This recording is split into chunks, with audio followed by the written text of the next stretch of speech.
This is the Yanks Go Yard podcast with Adam Weinrib and Thomas Carannante. Welcome to the Yanks Go Yard podcast. I'm Adam Weinrib alongside Thomas Carannante. Oh, we got time today. The New York Yankees not doing any transactions at all, which means that this is a podcast we've been, sitting on. I was hoping to at least sit on this till the Subway Series. We don't want to talk about the Mets, but then they make it impossible for us to not talk about them. AJ Minter shows up. We got to talk about AJ Minter. We got to talk about his weird energy. We got to talk about Frankie Montas, I think, saying the Mets have 5 aces. Okay. Steve Cohen and David Stearns got booed at the Mets FanFest over the weekend. The Mets went to Madison Square Garden for a Knicks game and got booed. I think Met fans are starting to realize that running New York City is actually kind of hard. Heavy lies the head that wears the crown, or at least tries to wrestle the crown away from the team that's run the city for like 80 years. There's no shame in adding stars and having a massive payroll and trying to compete with the New York Yankees. And as soon as the Mets win a World Series, New York City will be electric. The Mets are not hated in New York. They are beloved.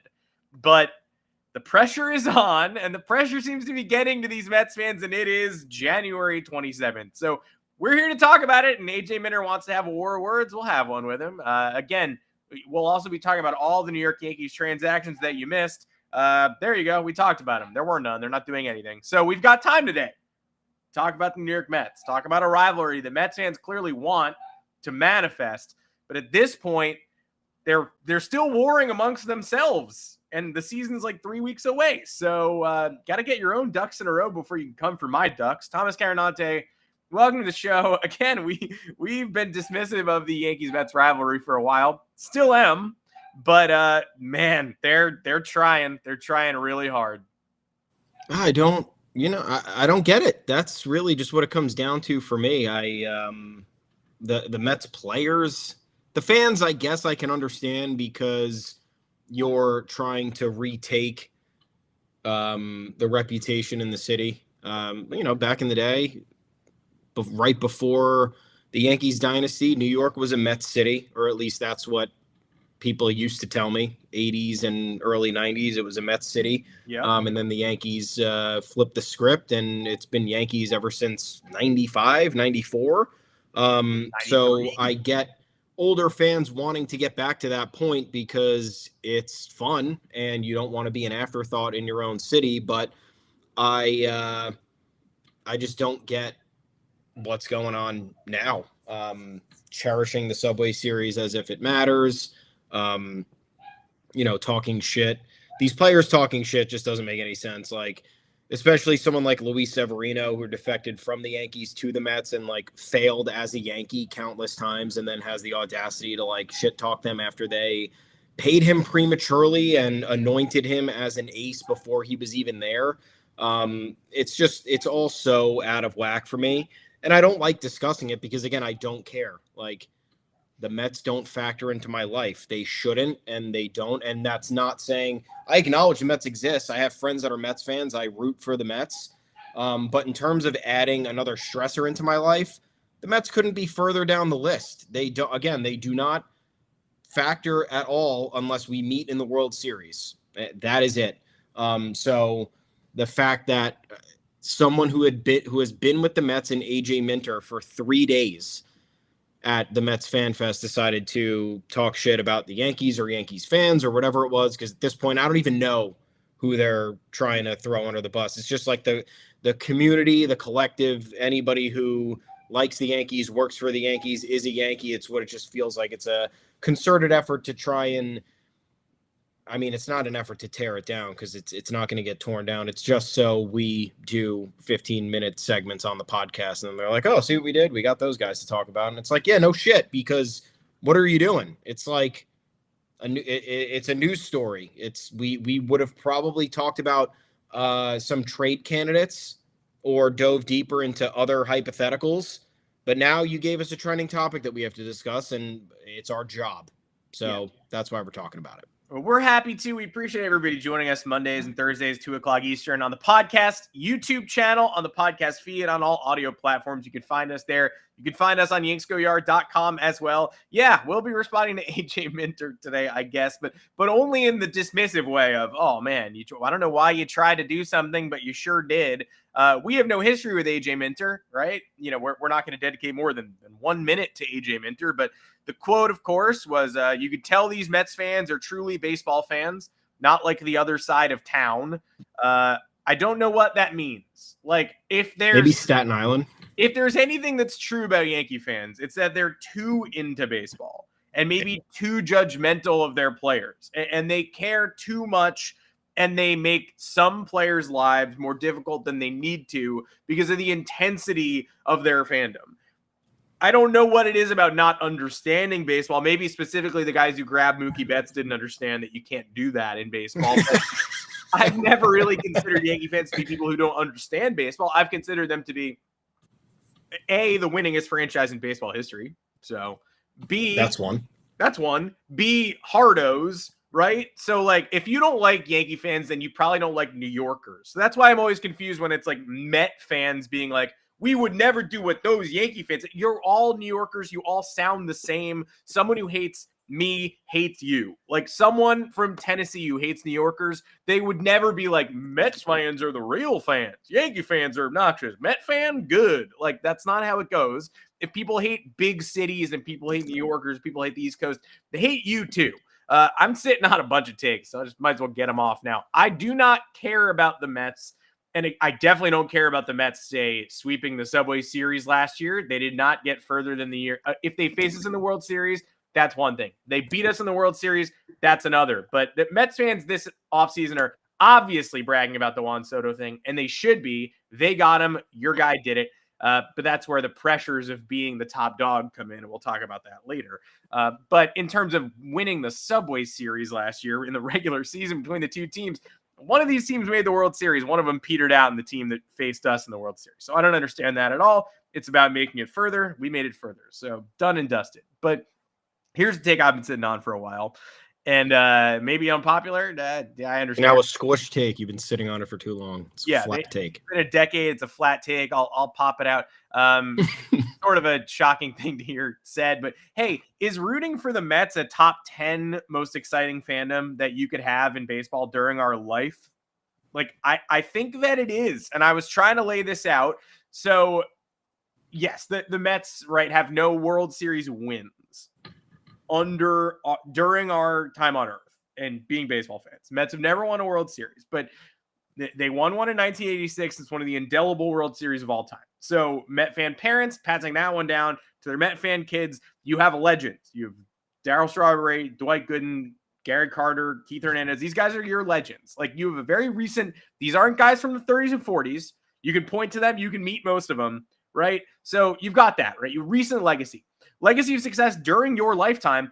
Countless exciting underdog runs. Been to the World Series in 2015. Been to the World Series in 2000. Yes, there are collapses in there.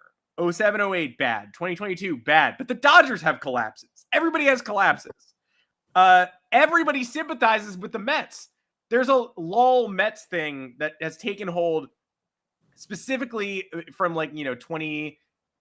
I don't know, probably around the time they lost the World Series to Princeton, right? They've become the de rigueur fandom to sort of hate on as the dorky little brother. And that's fine. But how many incredible runs and incredible regular seasons have the Mets had? Like, countless. And it feels like every 3 or 4 years they regenerate with a new core. So no World Series wins, and you're going to have to rank them below the Yankees, Red Sox, Phillies, Dodgers, Giants, all the obvious, Cardinals. There are plenty of teams that have had more fun. Cubs, 2016. Like, there are teams that have had more fun than the Mets, the Astros. But I don't know. The Royals have a World Series during our lifetime. Would you say Royals fandom is more fun and more interesting and more exciting than Mets fandom? I wouldn't say that. I think the Mets are firmly in the 8, 9, 10 range in terms of most exciting fandoms of our lifetime. And they sell themselves, every time they sell themselves as the downtrodden fan base, they look worse to other fan bases across the baseball landscape. This postseason, Pete Alonso homers to send the Brewers home. Brewers season over, and he does that, and Bob Uecker is, walking around the Brewers clubhouse basically telling the Brewers players this is the last time you will see me. He passes away this offseason. The Brewers haven't been to a World Series since the early 80s. They've never won one. So when Mets fans complain about being the downtrodden fan base, nobody has it worse than us, even though they have the second highest payroll in baseball and are poised to for the duration of Steve Cohen's ownership, either second highest or highest, because I don't think the Yankees are ever topping Steve Cohen. It's Cohen and the Dodgers going back and forth. See who has the most. So the Mets are in a huge city, track record of success, track record of excitement, gimmicks, you bet, great culture, incredibly bloated payroll, the ability to sign whoever they want, even if they're kneecapping themselves on Pete Alonso. Nobody in the Padres, Brewers, Mariners, Pirates, these fans, Reds, these fans are not going to have sympathy for the New York Mets and Steve Cohen's $400 billion payroll because they've come up short a few times and the 2007 Mets collapsed. So every time Mets fans rally and try to get people behind them and make people feel like, have sympathy for them as the little brother, it only makes their case look worse, given what we all know about their payroll, which supposedly has no constraints. They just spent $800 million on Juan Soto this offseason. And I think they have a defined history of success and, more importantly, joy. So look, I obviously am lecturing here, but I don't know. I feel like Are the Mets a top 10 most exciting fandom? And if so, then why are they constantly picking nitpicky battles with the New York Yankees fans? Yeah, I think it's they got to pick their lane. They got to figure out their identity, I think. It's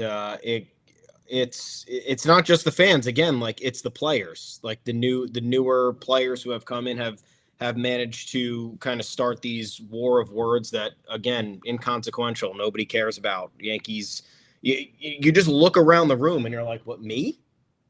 Like getting called out for sitting there and doing nothing. You're like, what's happening? What'd I do? Did I miss something? Is there something in the news that I got to be paying attention to? Did somebody catch me doing something on social media? As far as I'm concerned, I haven't been doing much on there. So what's the deal? I think that there's just a bizarre the Mets are kind of tweeners, like you said.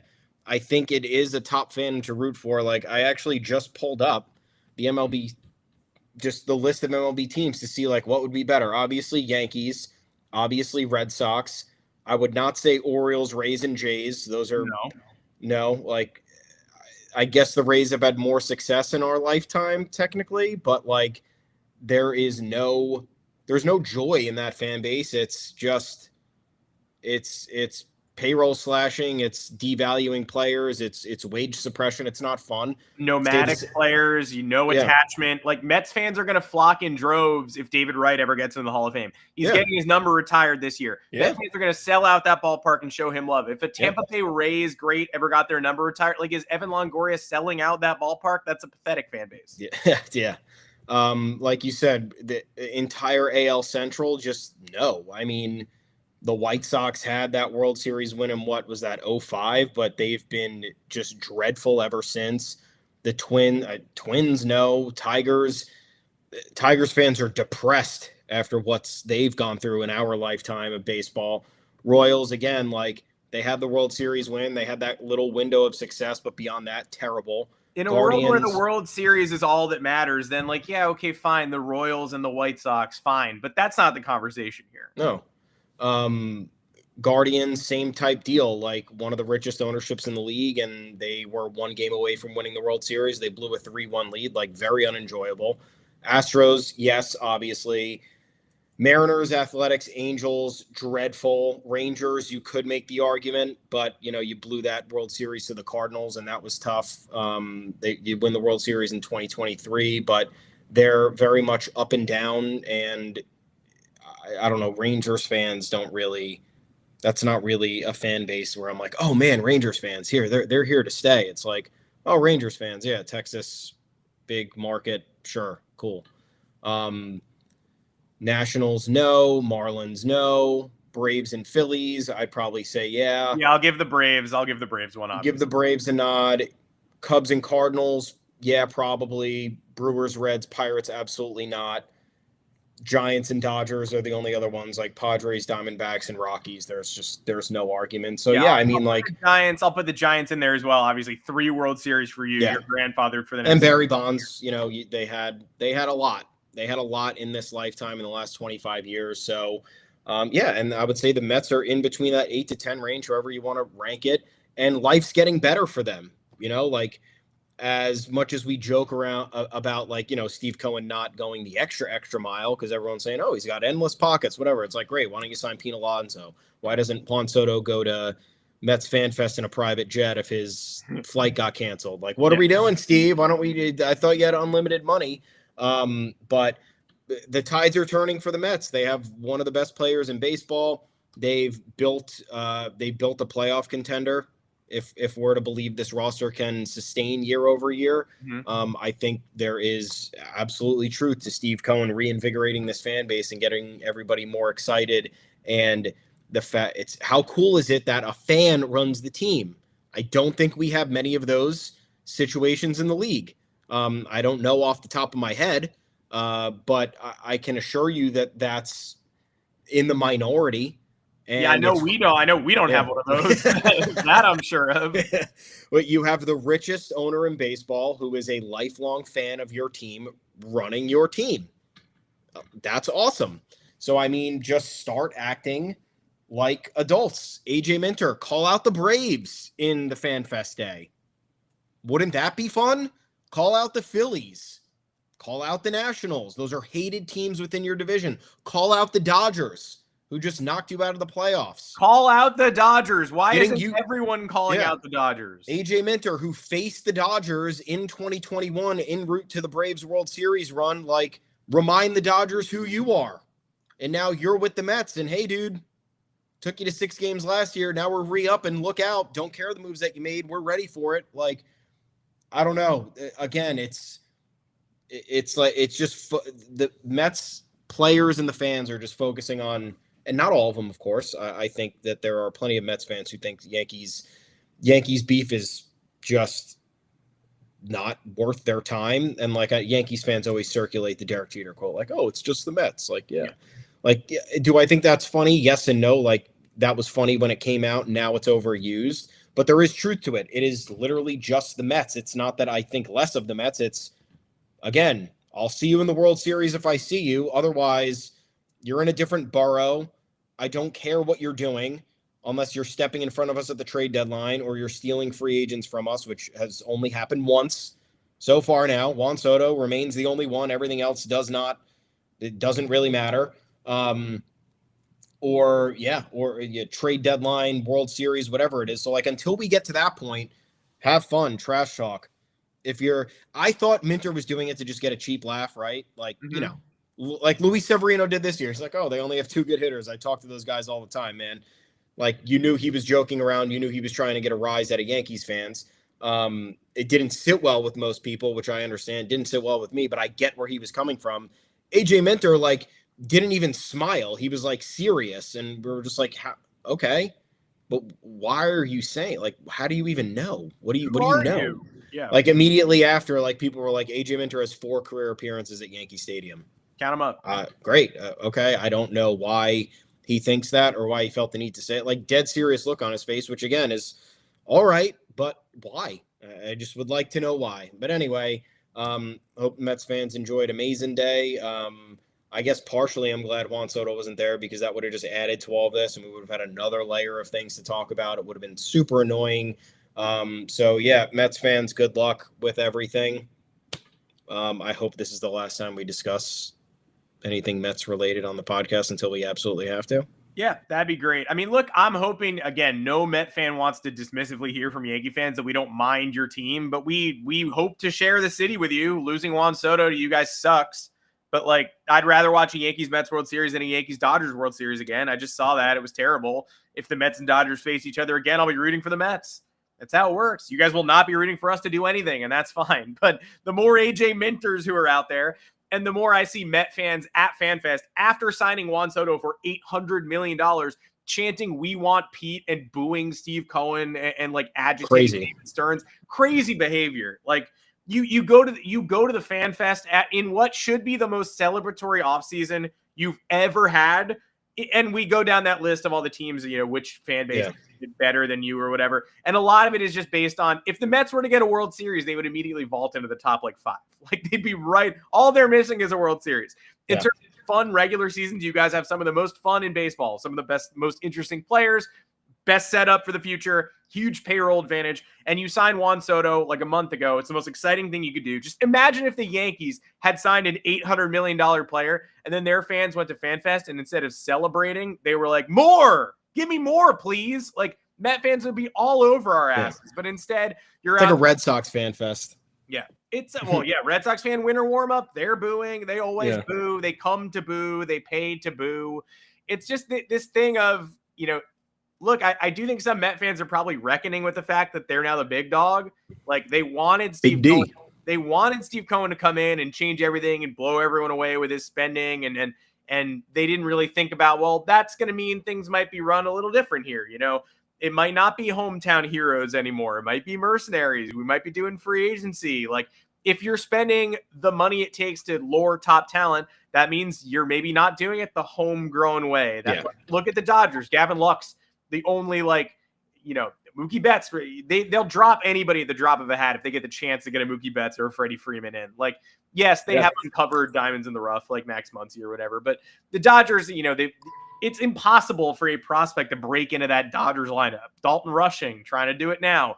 Diego Cartaya stalled. Like they routinely will just say, "Oh, well, Trey Turner's here now. Max Scherzer's here now." Like they'll import talent at the trade deadline in the offseason or whatever. And I think Mets fans are reckoning with what it means to be the team that now is eligible to sign any free agent in the world, but often at the expense of the guys who they developed in their system and who grew up here. And like, if they can upgrade on Mark Vientos with Vlad Jr., they will. Brett Batty already probably on his way out. Like the clock is now ticking on everyone who's a Mets prospect. And that's the same with Pete Alonso.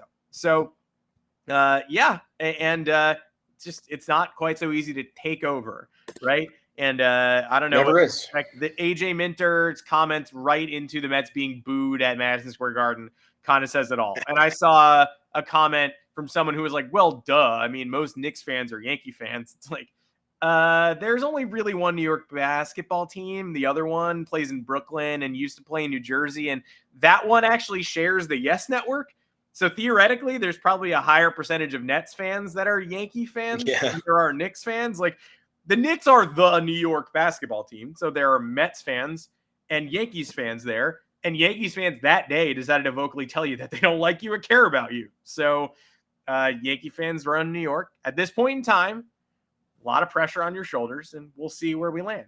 And how about Josh Hart tweeting that too? You see that? Well, Josh then everybody on Josh Hart's ass too, because he's not from New York. Like, all right. You don't have to be from New York to be a Yankee fan. You don't have to be from New York to be a Met fan either. Juan Soto is going to bring a lot of bandwagon fans over to the New York Mets side of things. Where's John? He's from Maryland. Okay. I would say I've had my fair share of experience. There was a piece that went out a couple of months ago, too, that was talking about hipsters moving to New York and picking the Mets as their team because they can't pick the Yankees. That's 100% a thing that happens. 1,000%. Yeah. There are diehard Mets fans from Queens and from Long Island. There are diehard Yankees fans from the Bronx and from Manhattan. And there are also bandwagoners of both teams. Yeah. I would love to move to a new city and root for a new team.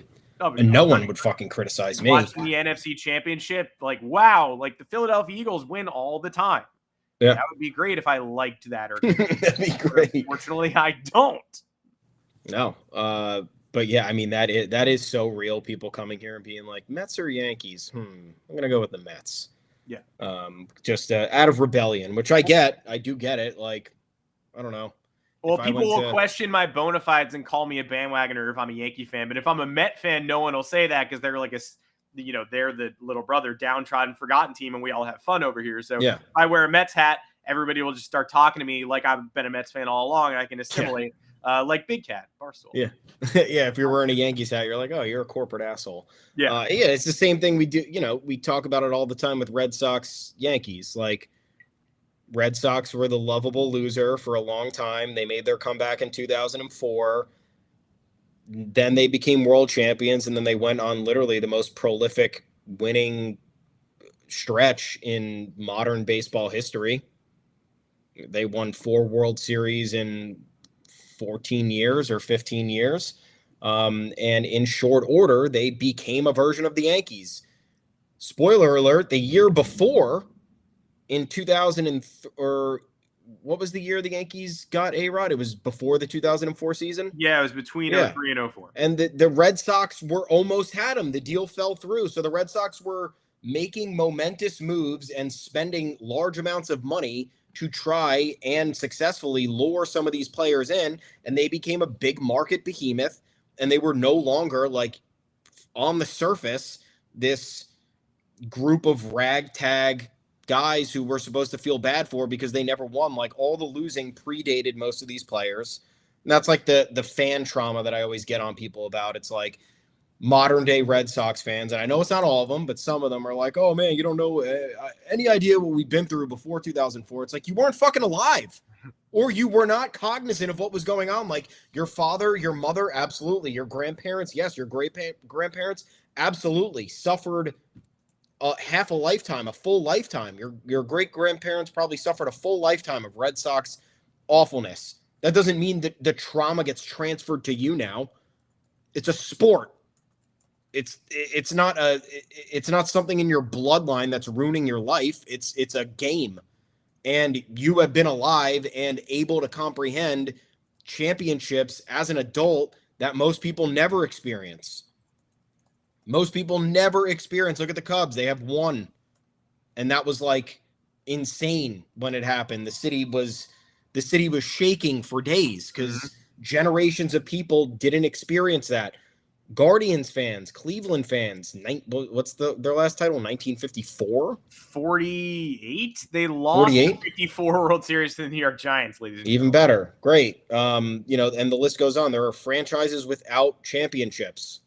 So, like, I don't know. Contextualize it a bit. Have some perspective. But, like, yeah, it's frustrating to have these arguments because, like, it is what it is. Teams go in droughts. There's ebbs and flows. Like, look at the Dodgers this year, right? Dodgers win. No, I don't know. I don't want to. Yeah. Dodgers did a great job. Dodgers won the World Series. Dodgers, in my opinion, yes, deserve credit because they did what they were supposed to do. They got all these players. They have this insane depth. They pressed all the right buttons. I know they were one game away from being eliminated, and the Padres forgot how to play baseball, but they won. Now, all of a sudden, they're the gold standard. Dodgers rule. They beat the shit out of all these teams in the playoffs, which was not the case from 2023, from 1988, 89 until 2023. They win the World Series in 2020. Everyone's calling it a fake championship. Didn't matter because the season was truncated. Didn't play in front of fans. You were playing at neutral sites. Whatever the case. 2023, they choke.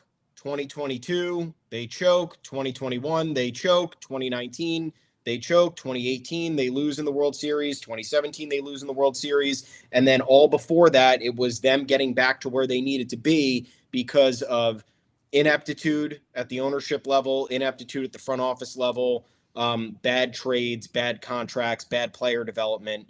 But then it took one World Series win, and now, oh, you can't mess with us, dude. We're the fucking best now. And it's like, kind of. I mean, you won one, which is cool, and no one's really taking into account your shortened one, which I mean, I am, but I would feel a certain way if that was the only one that I won since 1988, and people were getting on my case about it. But yeah, it's stupid how the discourse changes so fast, and like it shouldn't change for anything. Like Yankees lose a big time free agent, not surprising. They lose plenty of big time free agents. They can't afford to pay everybody. The Mets get one big free agent, and now they're the talk of the town. Okay, I mean, great. Go on another run, and then we could start talking. But like signing Juan Soto does not change anything until there is a discernible difference or there's something tangible to hold from it outside of an $805 million contract. So I don't know. Just some perspective, I guess. Is that too much to ask for? No, we did 30 minutes on the Mets, you monsters. I'm sorry. We're not going to do it again. We promise. I roped the Red Sox in. We roped the Dodgers in. We're clear. It's true. Yeah, we're good. We did a good job. We're good at podcasting. It's an enjoyable listen for everyone. And just to give even more perspective, though, like it's not easy for anyone to sustain these one exciting years. And look at the San Diego Padres, who I think a month ago we would have mentioned them as the most fun, enjoyable season outside of maybe the Mets year that anybody had last year. And here we are, ownership drama. Don't get Roki Sasaki.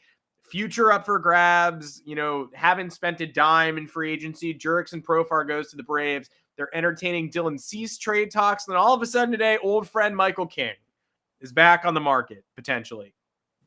According to Ken Rosenthal, Michael King trade could be a potential, a rumor that's going to dominate the space over the next couple of weeks for sure as we approach pitchers and catchers. As we all know, he's only under contract team control for one more season. At the end of the 2025 season, he can walk. That is another reason why the Yankees trading him as the centerpiece for Juan Soto was such a good idea and such a win-win, because if you do not extend King, here he goes again. He is back on the market at the end of the year, and the Padres made the best possible use of him last year. He was borderline their ace by the time October rolled around. Joe Musgrove is out for the season. So if the Padres trade Cease or King, or Cease and King, that's as white flag waving as it gets. They don't get Roki Sasaki. Yu Darvish is entering, I believe, his age 38 season. Joe Musgrove is out for the year, rehabbing from Tommy John. He tore his ligament during the postseason last year. That's sort of the moment, honestly, that their mojo turned a little bit. But I feel awful for the Padres. Awful. I would still label this trade, the Soto and Thorpe and Higgy and King and all the pieces, I would still call it a win-win and not a Yankees fleecing. But for everybody who was saying that the Yankees got fleeced because of all the pitching they gave up, ancillary parts, Drew Thorpe helped the Padres get Cease. We gave them King. They're already shopping Cease and King as they attempt a likely teardown of their roster to its studs.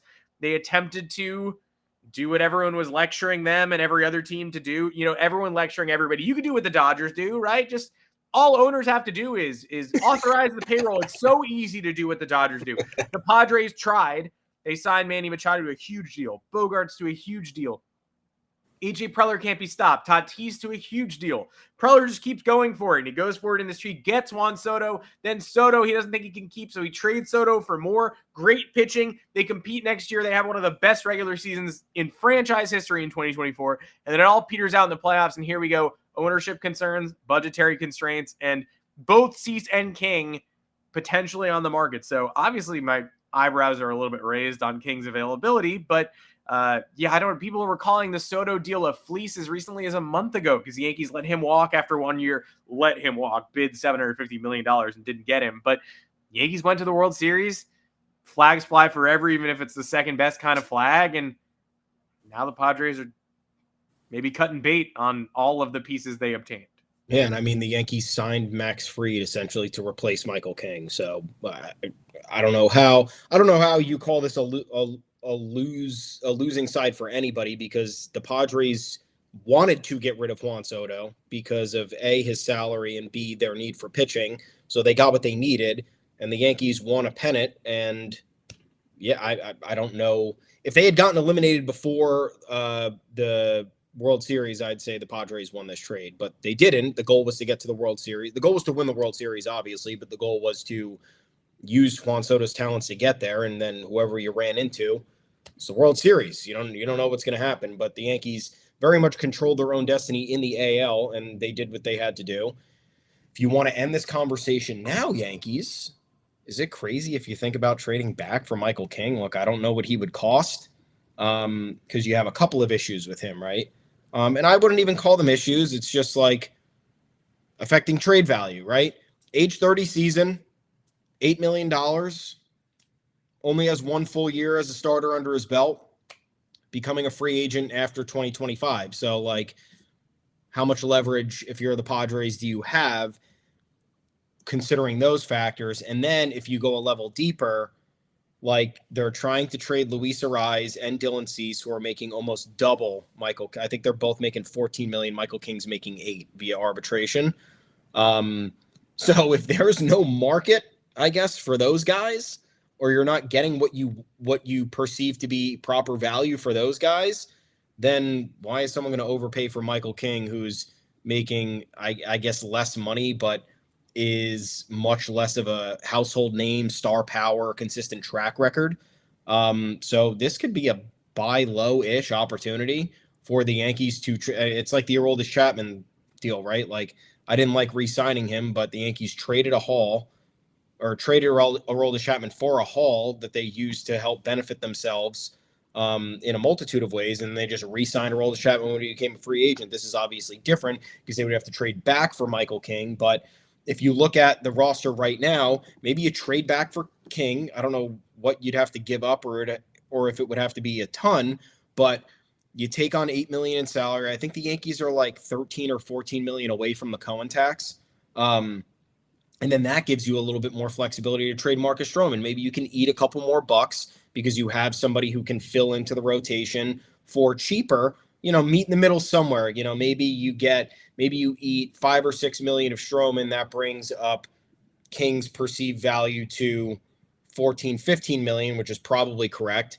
And then you get rid of the rest of the money. And then you still have a buffer between that and the Cohen tax and getting dinged at 110% for every dollar you spend over 301 million. So I don't think it's that crazy, man. And I know we've talked about why we didn't need Michael King last year, and I still stand by that because the Yankees they maximized Luis Gil to become Rookie of the Year. Mm-hmm. They got an all-star caliber first half from Marcus Stroman before he fell apart. And Clark Schmidt was great until he got injured.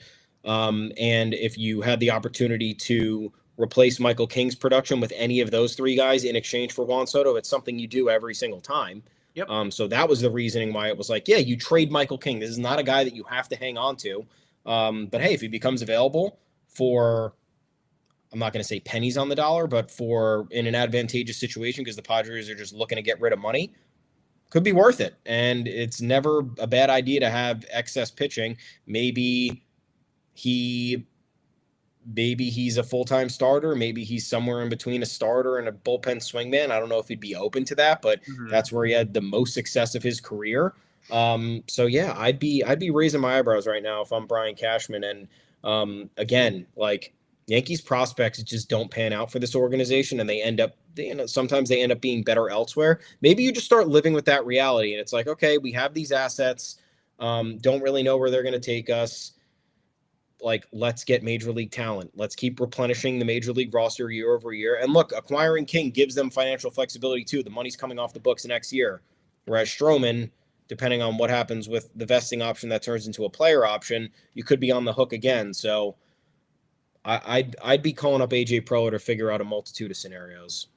Yeah, and I'll never be able to be convinced that they would be better off last year with Michael King instead of Juan Soto, which is the point blank. It's just done. It's not an argument I'm willing to hear. But now you need a 6 starter. I think I would much rather have Marcus Stroman as my number 6. Number 6, crazy. Than Alan Winans or whatever. But it needs to be somebody who's willing to work with you on that. And I think that gets forgotten too when we make fun of the Yankees for trying to trade Stroman desperately. He probably doesn't want to work with them on this, right? He doesn't want to be a number 6 starter. So it's easy for me to say, hey, they should just keep Marcus Stroman, spend more money, get more talent. He's your number 6. You can limit his innings so his option doesn't vest. Like, he obviously would hate that.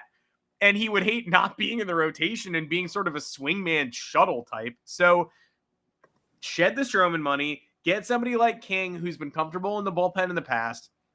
He's in the rotation for now. So is Clark Schmidt for now. You can operate with a 6-man rotation. I would consider it. But when it comes time to convert people to the bullpen, or if somebody goes down, you can run with a 5-man unit.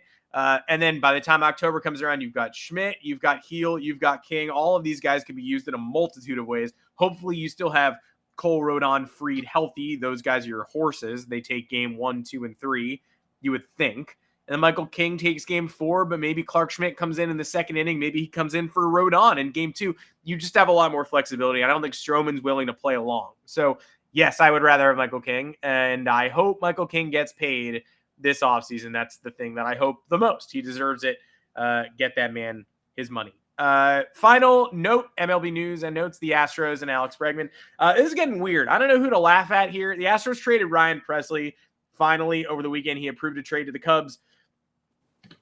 Bregman's still unsigned. There was a note from Bruce Levine, a Chicago insider, that said Bregman, quote, wanted to go to New York I don't know what that means. New York meaning New York or Chicago. Wanted to go to New York or Chicago. New York, the city. New York, the Mets. New York, the Yankees specifically. I don't know, but we certainly haven't hopped into his market yet at any point. He still does not seem amenable to short-term deals. The Cubs don't seem interested at all. They go ahead and take on Presley's money, open the door for the Astros to get something done.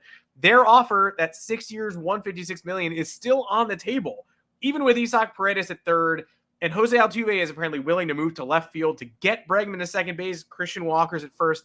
That's a damn good team. And if the Astros actually get it done, I would call it somewhat of a masterclass. But the Astros, the report coming out of Astros camp right before we started this podcast, Dana Brown called it a long shot a couple of days ago. And then a Fox insider said, quote, this was this afternoon, I am told the odds of the Astros signing Alex Bregman are very low per source, very low with an exclamation point. So some source enthusiastically texted, no chance. Of course, this doesn't mean it won't happen, but it likely will not. So what are we doing here? The Red Sox haven't offered him more than 4 years. The Tigers are locked in a stalemate with him. There are rumors that there are at least 2 offers of 5 years on the table. The Astros had one of those. The Tigers probably have another one. So if you want to get him, you probably got to go to 5 years. It doesn't seem like there's any world where he's acquiescing to less than that, considering it's January 27th. But did the Astros just clear money for him or not? What did they clear money for? Is Ryan Presley just pissed? Are these two separate things? Are these not entangled at all? Is Isaac Paredes available?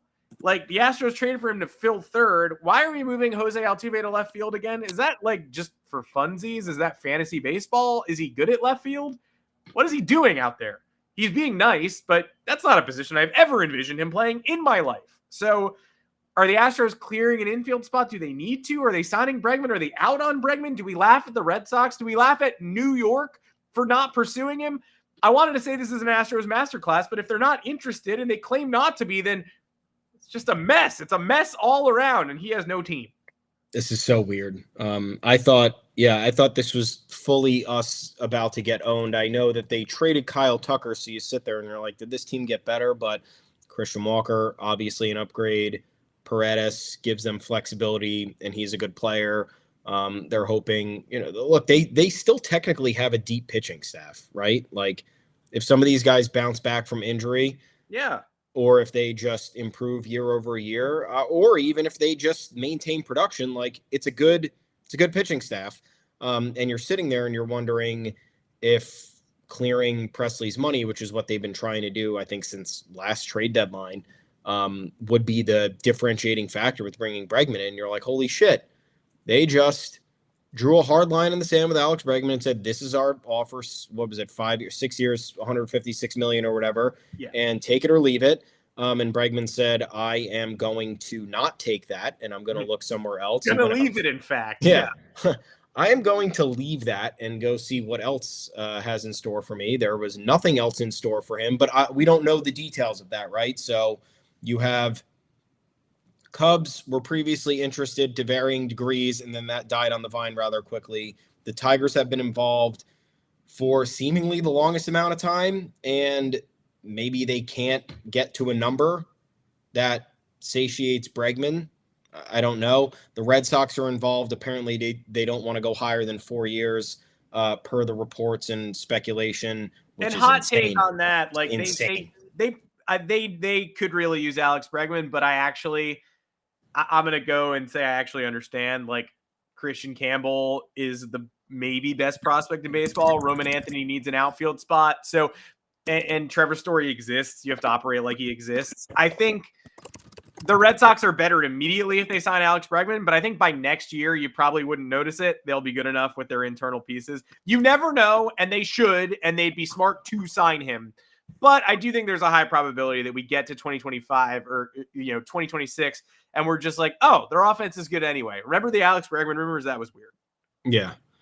I was going to be super impressed if they actually pulled that off, because they would have essentially maintained most of the offensive production.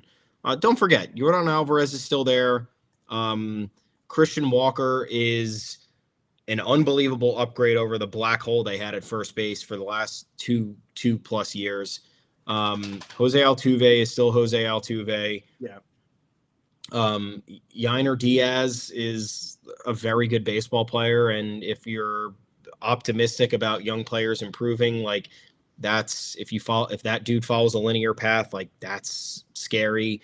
Jeremy Pena's no slouch, dude. He had a down 2023 and I think a little bit of a roller coaster 2024, but that's still a young player who was ALCS MVP in 2022 and helped that team win a World Series. So first him in my foxhole, yeah. It's a very good team. It's still a very good team without Bregman. If they get him back at the price that they wanted him, it would have been, in my opinion, one of the best modern day chess moves that we've ever seen. Yeah. But I don't know what the holdup is now. And I also don't know, like, would I rather him on the Astros or the Red Sox?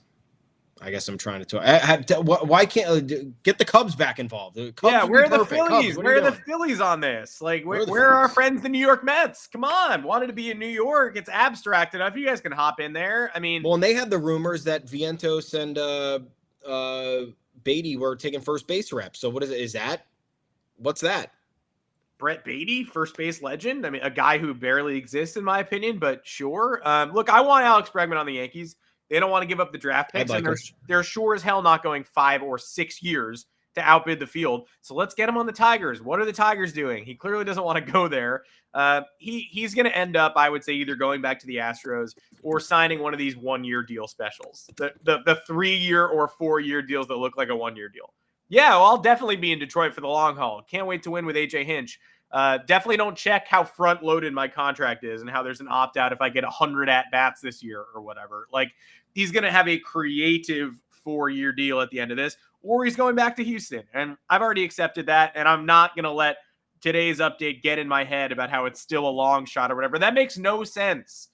What you're just clearing money because Ryan Presley is upset that you signed Josh Hader, I guess. I'm really supposed to believe that. I mean, if you're going to clear any money, I guess it's an aging reliever who is not maximizing his talents as closer because you signed another closer. So really it goes back to just spending on Josh Hader when you didn't need to. Yeah. But now I guess if they cleared a path and they have faith in Brian Abreu to take it over, like it makes sense. Like that's where you're going to free up the money. But now where's the money going? It's got to go somewhere. It's not just, oh yeah, we freed up, what was it? And they sent $4 million to the Cubs, so they're on the hook for 10. You freed up $10 million, and you're not going to reinvest that in some way. I don't know. Watch, they'll fucking win anyway. What does it matter? Yeah, what am I talking about? They always do. They'll be right back here. Congratulations to the Astros, money mismanagement, discord in the clubhouse, and yet you are the champions of baseball prematurely. Astros, Dodgers, the Chiefs, Eagles of World Series matchups. Very exciting. Yeah. Can't wait for that. Well, thanks for joining us, everybody, on a Yankee-free day where we talked about every other team in Major League Baseball. We talked about Michael King. We touched on him. Don't want to fight Mets fans.